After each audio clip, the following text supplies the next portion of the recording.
வணக்கம் நண்பா, நான் உங்கள் ஜேஸ் நவீன். மீண்டும் உங்களை சந்திப்பதில் மகிழ்ச்சி. 2 விஷயத்த இன்றைக்கி வீடியோவில் பேசுவோம் அப்படின்னு நினச்சேன். ஸோ அந்த 2 விஷயத்த பேசிடுவோம். அதுக்கு முன்னாடி பார்த்தீங்கன்னா, இன்றைக்கி மாலை 6 மணிக்கு எக்ஸிட் போல் வருது. ஸோ அந்த எக்ஸிட் போலுக்கு நானும் ஆர்வமாக இருக்கேன். எந்தெந்த கட்சிகள் எவ்வளோ வாக்குகள் வாங்க போகுதுன்னு சொல்லி இந்த எக்ஸிட் போலில் எல்லா அந்தந்த தொலைக்காட்சிகள், தனியார் நிறுவனங்கள்லாம் ஒரு சர்வே பண்ணி வெளியிடுவாங்க. தேர்தலுக்கு பிந்தைய கருத்து கணிப்பு இது. ஸோ இதுவும் தேர்தல் முடிவுகளும் ஆல்மோஸ்ட் சிமிலராக இருக்குமான்னு கேட்டிங்கன்னா, ஒரு 60% இருக்கும். இது இன்றைக்கி வரப்போகிற எக்ஸிட் போல் தான் தேர்தல் முடிவுகளில் எதிரொலிக்கும் அப்படின்னு கேட்டால் கண்டிப்பாக அதுக்கு சான்ஸ் கிடையாது. ஒரு 60% பார்த்திங்கன்னா ஓரளவுக்கு மேட்ச் பண்ணலாம். ஏன்னா அவங்க அந்த உளவுத்துறை ரிப்போர்ட் இதெல்லாம் வச்சு தான் அவங்க மேட்ச் பண்ணி ஒரு சர்வே எடுப்பாங்க.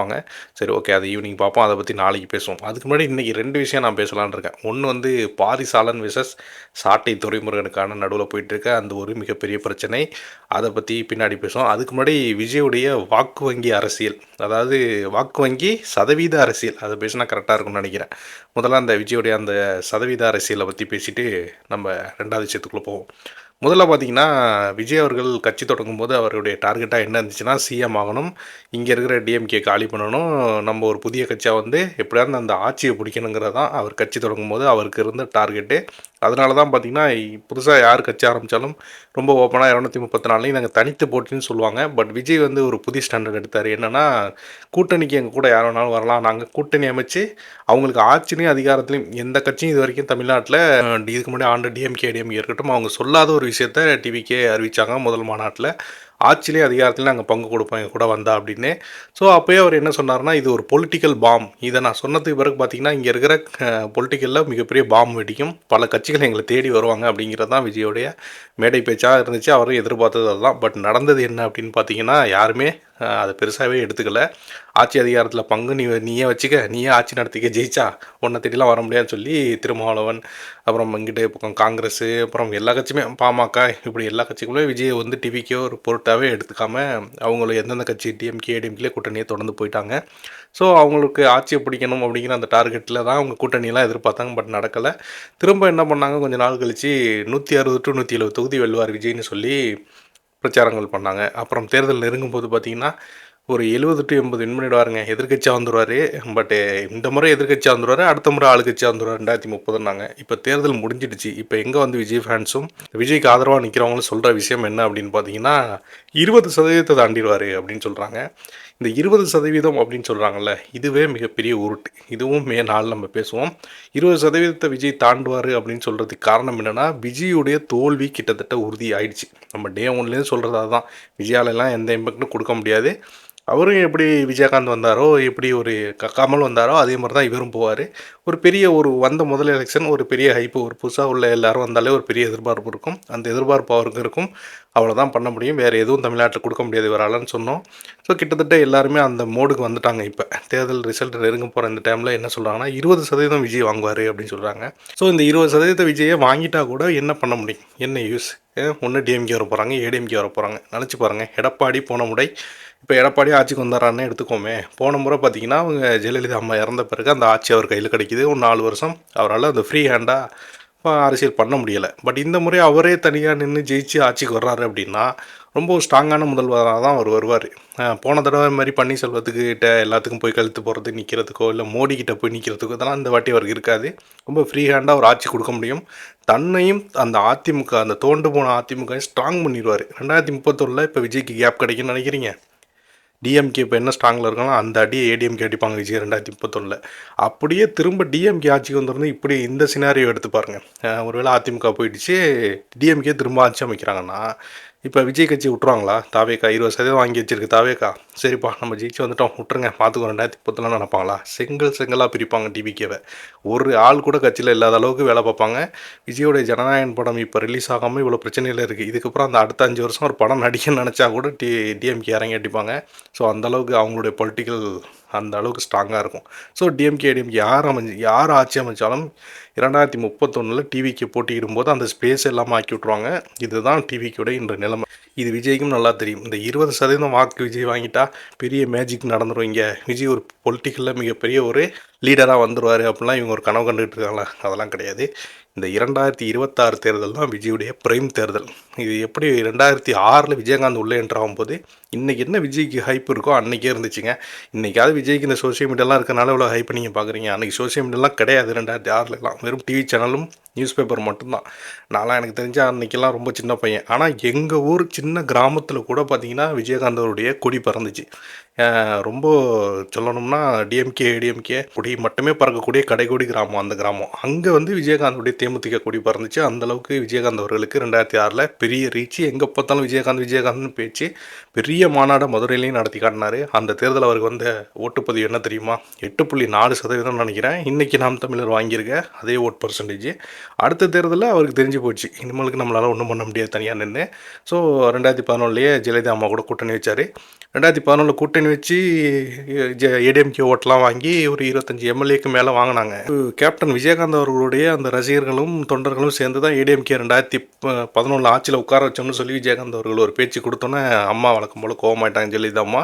ஸோ நீ அவ்வளோ வந்துட்டியா, உன்னை கூட்டணியில் வச்சுக்கிட்டு ஜெயிச்சது ஓகே தான், ஆனால் அதுக்காக ஏடிஎம்கே ஆட்சி ஒன்றால் தான் அமைச்சுன்னு சொல்கிறியா, சரி ஓகே அப்படின்னு சொல்லி தேமுதிக அதோட முடிச்சு விட்டு 2016ல் தனிச்சு நின்று ஜெயிச்சு காமிச்சாங்க. யார் கூட்டணி வேண்டாம், நான் நின்று காமிக்கிறேன் அப்படின்னு. ஸோ இதுதான் கேப்டனுடைய அந்த முதல் என்ட்ரியோடைய விஷயம். அதே மாதிரி கமலும் உங்களுக்கு தெரியும், வந்தோடனே ஒரு 9-10% வாங்கினார். அதுக்கப்புறம் அந்த உங்களுக்கு அவருடைய நிலைமை இன்றைக்கி அரசியல் என்னென்னு தெரியும். ஒரு சீட்டு கூட டிஎம்கேல கிடையாது, அவர் சும்மா போய் ஓட்டு கேட்டுட்டு இருக்காரு.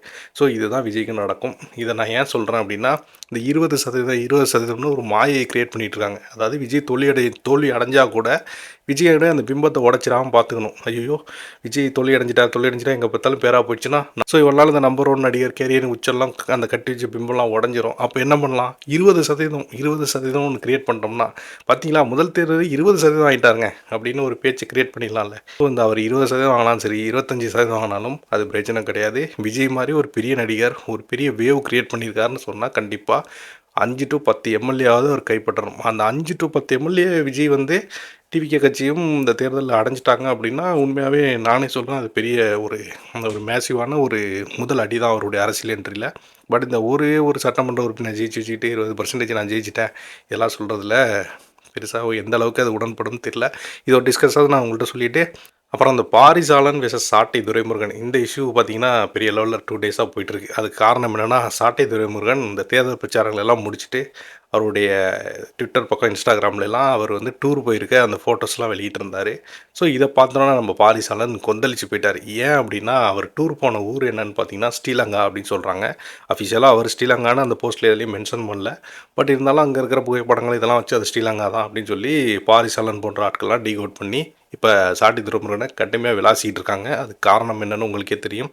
ஸ்ரீலங்கா அங்கே இருக்கிற தமிழர்களை அங்கே இருக்கிற ஸ்ரீலங்கா அரசு 2009 எப்படி இப்போ மிகப்பெரிய இனப்படுகொலை செஞ்சாங்க. அதுக்கு பிறகு உலக நாடுகளே அது வந்து மிகப்பெரிய அளவில் அதிர்ச்சியாகி கண்டனம் தெரிவித்தாங்க. இப்போ வரைக்கும் தமிழ்நாட்டிலே ஸ்ரீலங்கா தமிழர்கள் ஆதரவாக நிறைய போராட்டங்கள் நடந்துகிட்டு இருக்குது. ஸோ அதை பேசிய வளர்ந்த கட்சினா நாம் தமிழர்னு சொல்லலாம். ஸோ அப்படி இருக்கும்போது அந்த நாட்டுக்கு எப்படி இவர் டூர் போகலாம்? அப்போ இவர் வந்து ஸ்ரீலங்காவுடைய துரந்தரா அப்படிங்கிற ரேஞ்சில் பேச ஆரம்பிச்சிட்டார் பாரிசாலன். அந்த நாட்டை எதிர்த்து பேசிட்டு அந்த நாட்டுக்குள்ளே போனால் நம்மளாலாம் உயிர் வாழ முடியுமா? ஆனால் இவர் பாருங்கள் போய் ஜாலியாக சுற்றிட்டு வராரு. அப்போ சாட்டை துரைமுருகன் வந்து அங்கே ஸ்ரீலங்கா கவர்மெண்ட்டோட லிங்கில் இருக்கார்.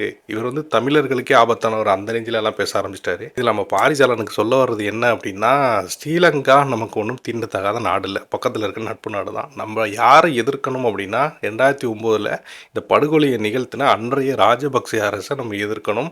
அன்னைக்கு இதுக்கு துணை போனால் அங்கே இருக்கிற அரசு அதிகாரிகள், அங்கே இருக்கிற அந்த நாட்டுடைய அமைச்சர்கள், அந்த நாட்டுடைய அரசு, அந்த நாட்டுடைய மக்கள் கிடையாது, அந்த நாடு கிடையாது. இதை முதல்ல பாரிசாலன்லாம் தெளிவாக புரிஞ்சுக்கணும். இன்றைக்கும் பார்த்தீங்கன்னா இந்த யூரோப்பில் வாழக்கூடிய இந்திய தமிழர்கள் பலர் பார்த்தீங்கன்னா பெரிய பெரிய லெவலில் பெரிய பணக்காரங்களாக இருக்காங்க, இல்லை சாதாரண ஸ்டூடெண்ட்ஸ் இருக்காங்க, நிறைய பேர் இருக்காங்க. யூரோப்பில், போலாந்தில், ஜெர்மனியில், இட்டாலியில், யூகேல இப்படி சொல்லி அந்த மாதிரி நாடுகளில் எல்லாம் இருக்காங்க. அவங்க எல்லாருமே இன்றைக்கும் இந்தியாவுக்கு வர்றதுக்கு சீப்பாக கனெக்ட் பண்ணி வர்றது பார்த்திங்கன்னா ஸ்ரீலங்கா ஏர்போர்ட் தான். ஸோ அப்படி இருக்கும்போது அவங்கள்ட்ட போய் பாரிசாலன் சொல்லுவார், அந்த வழியாக வராதிங்க, எல்லாம் இந்த வழியாக வாங்க, துபாய் வழியாக வாங்க, இல்லை டேரக்ட் ஃப்ளைட் போட்டு வாங்க, நம்ம நாட்டுக்கு எதிரான நாடு ஸ்ரீலங்கா, அங்கெல்லாம் நீங்கள் என்ட்ரி ஆகக்கூடாது, இப்படிலாம் சொன்னால் சரியாக இருக்குமா? அது இன்னொன்று என்னென்னா, இப்போ இந்த துபாயில் இந்த வார் நடக்கும்போது எல்லா ஃப்ளைட்லையும் நிப்பாட்டி வச்சுருக்கும்போது நிறையா யூரோப்லேருந்து வந்த நிறையா தமிழர்கள் பயன்படுத்திய ரூட்டே பார்த்தீங்கன்னா இதுதான், ஸ்ரீலங்கா தான் இருந்துச்சு. ஸோ அவங்களுடைய ஏர்போர்ட் மட்டும் தான் ஓப்பன் இருந்துச்சு. அந்த வழியில் தான் அவ்வளோ தமிழர்களும் இந்தியாவுக்கு வந்தாங்க. ஸோ இப்படிலாம் இருக்கும்போது அது ஒரு சுற்றுலாத்தலம். இன்றைக்கி ஸ்ரீலங்கா நல்லா வளர்ந்து வர ஒரு சுற்றுலாத்தலம். உங்களுக்கு தெரியும் சாட்டை துரைமுருகன் போன்ற இந்த நாம் தமிழர் கட்சி நிர்வாகிகள்லாம் கிட்டத்தட்ட ஒரு 2 மாத காலம் அடிக்கிற வெயில், இந்த வெயில்ல 1 1/2 மாத காலம் பார்த்தீங்கன்னா, கடுமையா வந்து அவங்க அலைஞ்சு திரிஞ்சு பிரச்சாரங்கள் பண்ணி கட்சிக்காக தெரு தெருவா போயி சத்தம் போட்டு தொண்டை தண்ணி கத்த, இதில பத்தாது அந்த பிரச்சாரத்த முடிச்சுட்டு இங்கே வந்து யூடியூப் சேனல்ல சாட்டையில உட்காந்து பேசணும். ஸோ இவ்வளோ பிஸி தான் இந்த 1 1/2 மாதம் அவங்க வேலை பார்த்தது. ஸோ இதுக்கு நடுவுல தேர்தல் முடிஞ்சிச்சு. ரிசல்ட்டுக்கு வெயிட் பண்ணிட்டு இருக்கும்போது ஒரு ரிலாக்ஸுக்காக அவங்க குடும்பத்தோட போன ஆந்தில தனியா தான் ஃபோட்டோ போட்டிருக்காரு. ஸோ அப்படி இருக்கும்போது பக்கத்து நாடு இன்றைக்கி எல்லாருக்குமே தெரியும். நீங்கள் ஒரு சிங்கப்பூர், மலேசியா போகிறீங்கன்னா அதுக்கு ஒரு பட்ஜெட் ஆகும். பக்கத்தில் இருக்க ஸ்ரீலங்கா அப்படிங்கிறது கொஞ்சம் சின்ன பட்ஜெட்டில் நீங்கள் போயிட்டு வந்துடலாம். ஏன்னா உங்களுக்கு நம்ம ஊர்லேருந்து கப்பல் வழியில் கூட ஸ்ரீலங்கா போகிறதுக்கான ட்ராவல் ஆக்சஸ்லாம் இருக்குது. ஸோ ஒரு சின்ன ஒரு பட்ஜெட்டில் போட்டு கூட ஸ்ரீலங்கா போயிருக்கலாம். அவர் ஸ்ரீலங்கா தான் போனாருன்னு எனக்கு கூட இன்னும் அஃபீஷியலாக எனக்கு தெரியலை. அவர் பாரிசாலர் சொல்கிறாரு. ஸோ அதை வச்சு பார்க்கும்போது போயிருந்தா வச்சுக்கோங்களேன், போகிறதுல ஒன்றும் தப்பு இல்லை. போயிட்டு சுற்றி பார்க்குறாங்க. ஏன் அந்த கட்சி நிர்வாகிகள் இவங்கெல்லாம் வந்து காலம் ஃபுல்லாகவே கட்சி கட்சி கட்சி நாடு நாடு நாடு ஊழல் ஊழல் ஊழல் இப்படியே பேசி சாகணுமா? அவங்களுக்குன்னு ஒரு சொந்த லைஃபே கிடையாதா? கொஞ்சம் கொஞ்சம் அப்படி இப்படி போய் ரிலாக்ஸ் பண்ணிட்டுலாம் வரக்கூடாதா? ஸோ அப்படி போகும்போது நீங்கள் ஏன் ஸ்ரீலங்கா போனீங்க? நீங்கள் என்ன இதெல்லாம் என்ன மாதிரி கருத்து? இது என்ன மாதிரி எதிர்ப்புன்னே தெரில. 10க்கு 10 ரூமில் உட்காந்துக்கிட்டு நம்ம யாரையாவது பற்றி திட்டி போடணும், அது மூலிமா ஒரு வியூஸ் வரணும், அதில் ஒரு காசு வரணும் அப்படிங்கிறதுக்காக இந்த மாதிரி சம்மந்தமே இல்லாமல் ஒரு விஷயத்தை எடுத்து பேசுகிறது அப்படிங்கிறது எனக்கு ரொம்ப தப்பாக இருந்துச்சு. பாரிசாலன் பார்த்திங்கன்னா தீவிரமான திராவிட எதிர்ப்பு அரசியல் பண்ணக்கூடிய ஒரு தமிழ்நாட்டில் உங்கள் எல்லாருக்கும் தெரியும். ஸோ அதில் எந்த மாற்று கருத்தும் இல்லைன்னு நான் நினைக்கிறேன். ஸோ அப்படி இருக்கும்போது இன்றைக்கி தமிழ்நாட்டில் இருக்கக்கூடிய அத்தனை சாலைகளும், அத்தனை பள்ளிக்கூடங்களும், அத்தனை கல்லூரிகளும் எல்லாமே இங்கே இருக்கிற இந்த திராவிட அரசுகள் கட்டினது தான், உருவாக்குனது தான். ஸோ இதெல்லாம் திராவிட அரசு உருவாக்குனது, இதனால் இந்த ரோட்டில் நான் போகமாட்டேன், இதெல்லாம் திராவிட அரசு உருவாக்குன மருத்துவமனைகள், இங்கே போய் நான் வந்து சிகிச்சை எடுக்க மாட்டேன், இதெல்லாம் திராவிட அரசு விட்டுருக்க பஸ், இதில் நான் ஏற மாட்டேன், இப்படிலாம் சொன்னால் இது வாழ்க்கைக்கு சாத்தியமாகுமா? இது அப்படி தான் இருக்குது. ஒரு சாட்டை துரைமுருகன் வந்து ஸ்ரீலங்கா போனதை வந்து ஒரு விமர்சிக்கிறது. ஸோ ஒரு அரசியல் விமர்சனங்கிறது வேறு. அது வந்து இப்போ நீங்கள் வந்து சாட்டை துரைமுருகன் வந்து ஸ்ரீலங்கா அரசில் வந்து பணம் வாங்கின வீடியோ வெளியாயிடுச்சுங்க. இங்கே பாருங்கள், அவர் வந்து ராஜபக்சே சந்திச்சிருக்கிறாரு, இந்த ஃபோட்டோ வெளியாயிடுச்சுங்க. இப்போ இதை வச்சு விமர்சனம் பண்ணால் நம்மளும் சேர்ந்து அடிக்கலாம், தப்பே கிடையாது. பட்டு ஒருத்தர் அந்த நாட்டுக்கே சுற்றி பார்க்க போகக்கூடாது, அந்த நாட்டுக்கே நீங்கள் போடுறது தமிழினத்துக்கே துரோகம் அப்படின்னு சொன்னால், அப்போ அங்கே இருக்கிற தமிழர்கள் எல்லாம் நீங்கள் துரோகிங்கிறீங்களா? அந்த நாட்டிலே வாழ்ந்துகிட்டு இருக்க தமிழர்கள்லாம் இப்போ என்ன சொல்ல வர்றாரு பாரிசாலன் அப்படின்னு எனக்கு கேட்க தோணுச்சு. ஸோ இன்றைய 2 வீடியோக்களும் உங்கள் கூட பேசுகிறதில் கொஞ்சம் மன நிறைவாக இருக்குது. மீண்டும் இது போல் நிறைய வீடியோக்களை தொடர்ந்து டிஸ்கஷன் பண்ணுவோம். குறிப்பாக அந்த எக்ஸிட் போல் எப்படி வருதுங்கிற ரிசல்ட்டை பார்க்குறதுக்கு ஆர்வமாக இருக்கேன். மே 4க்கு அதை விட ஆர்வமாக இருக்கேன். ஸோ இந்த 2 விஷயங்களை பற்றி நீங்கள் என்ன நினைக்கிறீங்க உங்கள் கமெண்ட்டில் சொல்லுங்கள். வேறு என்னென்ன பேசுவோங்கிறதையும் சொல்லுங்கள். தொடர்ந்து பேசுவோம். சேனலை சப்ஸ்கிரைப் பண்ணுங்கள். இன்னொரு வீடியோவில் சந்திக்கிறேன். நன்றி.